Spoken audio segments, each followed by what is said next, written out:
بسم الله الرحمن الرحيم. الحمد لله رب العالمين، وأصلي وأسلم على سيدنا محمد وعلى آله وصحبه وسلم أجمعين. شعبك صوماليدا مسلمين تأه درينك إسلام نمو iyo dareen iimaan ku haray waxay la walwalsan yihiin khatarta ka soo socota caasimadda waddanka Soomaaliya Muqdisho. khatartaas oo ah khatar dagaal iyadoo bil soon ah lagu jiro. marka waxaan rabaa shacabka Soomaalida inaan xusuusiyo in ilaahay subxaanahu wa tacaala uu u diyaariyey 5 cuquubo qofkii qayb ka noqda qof muslim ah dilkiisa, qof muslim aan wax galabsan dilkiisa qofkii qayb ka noqdo, ama isaga ha dilo, ama ha siiyo hubki, ama ha siiyo qarashkii hubka lagu soo gadan lahaa, ama afka ama nooc kasta oo wada ah qayb ha kaga noqdo. waayo ilaahay wuxuu leeyahay walaa tacaawanu cala alithmi waalcudwaan, ha ka qayb noqon dembi iyo cadaawad. haddaad ka qayb noqoto waxaad la mid tahay ruuxa dembiga sameeyey iyo ruuxa cadaawada sameeyey. dhegayso aayaddan qur-aanka. ilaahay wuxuu leeyahay subxaanahu wa tacaala acuudu billahi min ashaytaani alrajiim ومن يقتل مؤمنا متعمدا qofkii qof muslim ah u bareera oo mu'min ah inuu dilo, hal qof ha ahaado ama 2 qof ha ahaado, ama gantaalkiisa ha ku dhaco asiga uu tuuray oo og yahay meesha uu ku dhaco dad inay laynayso, ama ha ku tuuro xabad uu tuuray, xabaddaasi ha ka soo go'do meesha uu ka soo tuuray isaga oo uu ogaa. mutacamidan marka la leeyahay waxa weeyaan uu og yahay si kasta ficilkan uu u sameynayo oo qof uu ku dhimanayo. fajazaa'uhu jahannam. ilaahay subxaanahu wa tacaala wuxuu leeyahay abaalmarintiisa waxay ahaatay 5 cuquuba lagu tilmaamay. 1 fajazaa'uhu jahannam. 2 khaalidan fiiha. 3 waghadiba allahu calayh. 4 ولعنه. 5 وأعد له عذابا عظيما. إلهي وحلا 5 عقوبة قفكاس ودياري. 1 عقوبة كواد إنا جهنم قليو. عقوبة اللبات إن وكواره ووصن كسو بحينين. عقوبة السدحات إن آن أعران دونه. علماء حنا عرضا وحواء الدون آخر قفكاس قف قاتل ilaahay subxaanahu wa tacaala wuu caraysnaanayaa isaga iyo intii la shaqaysayba, qaatilka dilaaga. walacana naxariistuu ilaahay ka qaadaya qofkaasi.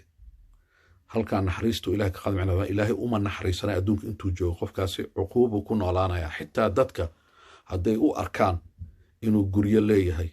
inuu lacag leeyahay, inuu awood leeyahay, dadka hadday u arkaan cuquubo waxaa ku jirto in uu xanuunsan yahay nafsaaniyan oo habeenka xitaa uusan seexanaynin. nin oo aan saaxiibnahay wuxuu ii sheegay oo dhakhtar ah inuu la kulmay nin oo gurigiis markuu joogo mid inuu soo qaato isarsaraya. marka dhakhtarku u yimid isagoo raadinaya wax dawo ah hadday jiraan. dhakhtarka korkiisa markuu ka naxay waxa ka buuxa oo sarsarma ah wuxuu niyaho intaan ku dawinin ii sheeg wax ilaahay uu og yahay adiga aad og tahay aad samaysay oo dembi weyn ah. waayo waxaan jirkaaga aad samaynaysid cudur waa aad ku samaynaysid. markaasaa wuxuu yidhi dadaan diluu dhahay. ninkii dadaan dilay. marka qofkaasi oo dilaaga ah cuquubo adduun ah oo ilaahay subxaana wa taala uma naxariisanaya waay. walacanahu macnaha waxa waa ilaahay uma naxariisanaya, adduunka dhibuu ku noolaanaya. aakhira marka la gaarana cuquubada 5aad wacadda lahu cadaaban cadiima. cadaab weyn ayaan u diyaariyu leeyahay ilaahay subxaanahu wa tacaala. qofka qaatilka ah nabiga calayhi salaatu wasalaam wuxuu yidhi qofka qaatilka ah ee markii aakhiro la yimaado waxaa isla keenayaa isaga iyo qofkii maqtuulka ahaa, isaga iyo qofkii uu dilayaa la wada keenayaa. marka 2 xaaladoodu nabiga noo sheegay calayhi salaatu wasalaam. ibn alqayim xaalad 3aad ku daray isagoo fasiraya markii culimmadu markay wax fasirayaan waxbay kala soo baxayaan sayidna maxamed calayhi salatu wasalam wuxuu noo sheegay maalinta qiyaama waxaa imaanayo qof qoor go'an dhiig baxayo oo dadka dhan ay wada cabsanayaan oo xididadiisa ay burqanayaan dhiig ay daadinayaan gacanta bidixu wuxuu ku haystaa qoortiisa uu gacanta bidix ku haystaa waa qoor go'an yahay qofkii gacanta midig wuxuu saas ugu hayaa qoor sagaaro uu ku hayaa qofkii dilay markaasaa ilaahay hortiisa dadkoo wada fiirsanayo waa laismaqlayaa maalintaasi qofka ugu dambeeyo billions of qofkan ugu dambeeyo wuuna arkayaa wuuna maqlayaa maalintaasi fabasuruka ilaah wuxuu yidhi indhihiinna waa indho oo wax aragtidooda ay aad u weyn tahay qofku wax walbuu arkayaa maalintaasi waa indho waa weyn yahay meel walba aragtida ay gaaraysaa maqalkaaga meel walbuu gaarayaa markaasaa qofkii markii la keeno oo saasuu ugu haysto kan kii uu dilay wuxuu leeyahay rab ilaahow salhu weydii lima qatalanii muxuu ii dilay ilaahu weydii kan muxuu ii dilay markaasi wuu hadlayaa marka waa xaaladda koowaad waay wuu hadlayaa wuxuu leeyahay rab ilaahu qataltuhu waxaan u dilay ninkan oo qoorta igu dheggan litakuuna inay ahaato cizatuka macnaha sharaftaada inay ahaato alculya sharaf sarayso inay ahaato kelimadaada inay ahaato litakuuna kalimatuka kelimadaada oo diintaada inay sarayso waa jihaadka waay wuxuu leeyahay ninkii marka ilaahu diintaadu ka soo horjeeday diintaadu la dagaalamayay anna diintaadan difaacayay iyo dadkii raacay muslimiintan difaacayay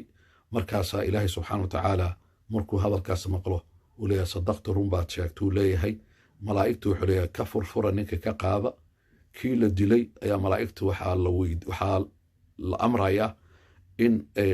kaxeeyaan kii la dilay oo jihaadka lagu dilay inay kaxeeyaan oo cadaabta ay ku tuuraan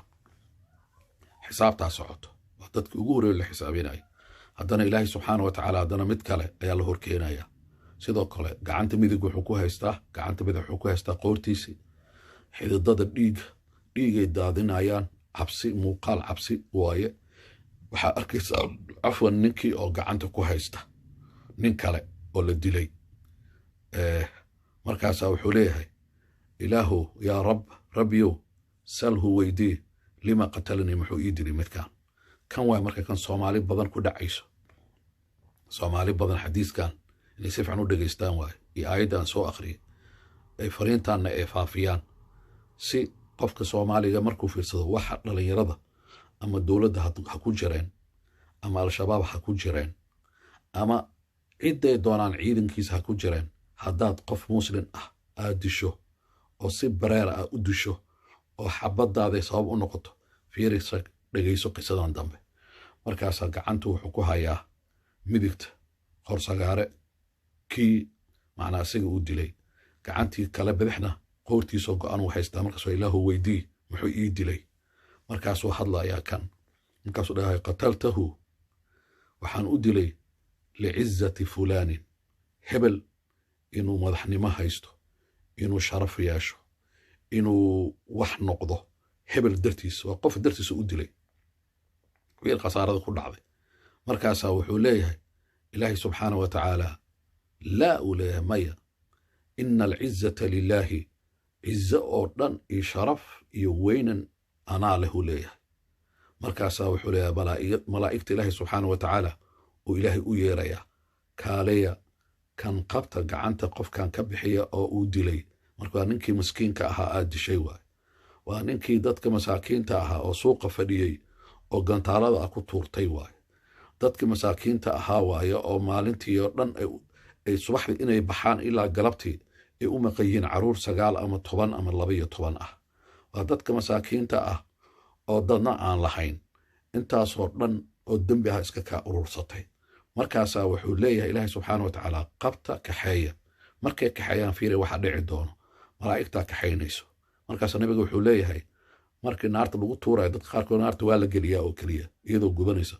kan waa la tuurayaa marka lagu tuuro 70 khariifan 70 sannadood waayo oo sannadaha anaga aan tirsanno ayaa wuxuu ku soconayaa naarta ilaa uu ku gaaro qacra jahannama meesha ugu hooseyso intaasoo dhan qofka soconaya ka waran intaasi haddii aayaddaas qur'aanka ay ku deeqi weyso xadiiska nebiga calay salaam uu ku deeqi weyso ciddaad doonto hubka u wado qorigaagu hadduu sabab u noqdo qof muslim ah maskiin ah in aad u bareerto inaad disho ilaahay subxaanahu wa tacaala qiyaamaha maxkamadiisa hortooda ku soo taagaya cid wax kaa celin karto ma jirto ibnulqayim raximahullah imaam ibnulqayim hadal cajiib badan uu ku tacliiqiyey xadiiskan wuxuu yidhi akhsaru nnaasi safqatan dadka waxaa ugu khasaaro badan safqa waxaa lahaa baac marka la gelaayo waxaa dadka ugu khasaaro badan uu dhahay man baaca diinahu bidunyaa qofkii suuq geeya diintiisu iska gaday suuqu geeyey bidunya muxuu kusoo gatay bidunyaa manaa adduunye uu rabayuu kusoo gatay dadka jawaasiista waa oo lacagta qaato oo kale waay oo la kiraysto ama dadka la ijaarto waa maajuuriinta ah oo maaragtay ama dad inay soo dilaan ama maaragtay dad inay soo dhacaan ama meelo inay burburiyaan waa lasoo kiraystaa marka diintiisii oo dhan ayuu gatay diin shaqa kuma laha diin ma rabo wax ka galay ma laha inuu xaq dad ama xaq maal ama xaq cirdi waxaasoo dhan wax ka galay ma laha markaasi wuu sii waday imaamkii wuxuu dhahay imaam ibnulqayim manaa aqsaru nnaasu dhahay dadka waxaa ugu khasaaro badan u dhahay man baaca diinahu bidunyaa gayrihi wuxuu dhahay qof ma aha diintiisu inuu gaday oo keliya cid kaleu u gadayaaba astakfir alcadiim hadda maanta maxaa ku badan maraykanka aan joogno dad waxaa jir diintooda gatay oo ka shaqaynaya masaajidaha inay jaajuusaan culummada inay jaajuusaan kutubta la akrinaya inay jaajuusaan qaabka loo akriyo dhalinyarada inay jaajuusaan dadaa lacag ku qaato way gateen diintoodii tanaa sugayso arrintaasaa sugayso haddana waxaa ka sii daran qof dad kale manaa diintiisu wuxuu u gadayaa qof kale xitaa maa naftiisi kan naftiisa u gadaayo adduunkuu ka faa'iidayaa adduunka dad waxaa la sheegaya guryo waaweyn gatay oo muddo yarna ku gatay marka adduunku uu ku faa'iidayaa laakiin kan isagana ma faa'iidin kan labaad adduun iyo aakhirana wuu khasaaray walaalayaalow ilaahay subxaanahu wa tacaala xusuusta bil ramadaan ayaa lagu jiraa nebigu wuxuu yidhi calayhi salaatu wasalaam xadiis haddii qof bil ramadaan hadduu qof uu ku caayo waxaa dhahdaa kuma caaynayo ani waa soomanahay hadduu qofka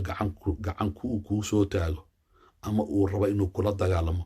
waxaa dhahda ani kulama dagaalamayo waa soomanahay marka waxaan rabaa muslimiinta shacabka soomaaliyeed meel kasta ay joogaan khaasatan reer muqdisho dagaal maya dhaha diida dagaal ka hor imaada dagaal qofna yaan laga ogolaan dagaal dowladdan yaan laga ogolaan mucaaradka yaan laga ogolaan cidna yaan laga ogolaan nafta muslimka ah dhiiggeeda badbaadiya qofka soomaaliga ah dhiiggiisa badbaadiya wasalaamu calaykum waraxmatullaahi wabarakaatu